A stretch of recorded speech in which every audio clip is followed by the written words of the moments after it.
দল যে দায়িত্ব দিয়েছে, যে দায়ভার দিয়েছে, আমি চেষ্টা করেছি আমার ক্ষমতা সামর্থ্য অনুযায়ী পালন করা। অনেকে বলছে নতুন আর পুরনো তৃণমূলের মধ্যে দ্বন্দ্ব। আমি আপনাদের বলছি, তৃণমূল মমতা বন্দ্যোপাধ্যায়ের নেতৃত্বে ঐক্যবদ্ধ, কোথাও কোনো দ্বন্দ্বের জায়গা নেই। দল আমাকে যে সুযোগ দিয়েছে, যে দায়ভার দিয়েছে, আমি পালন করেছি। কিন্তু মমতা বন্দ্যোপাধ্যায় অত্যন্ত সুসংগঠিতভাবে দল চালাচ্ছেন।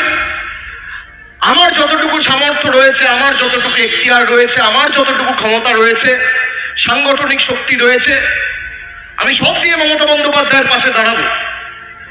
এটা দ্বিমত কোথায়? আমাকে যখন যে দায়িত্বে দল ব্যবহার করতে চাইবে, আমি দলের অনুগত সৈনিক হিসেবে আমার যতদিন প্রাণ আছে, গলা কেটে দিলেও আমি তৃণমূল কংগ্রেসের সাথে আছি, এবং জয় বাংলা আমি যতদিন বাঁচবো ততদিন বলবো।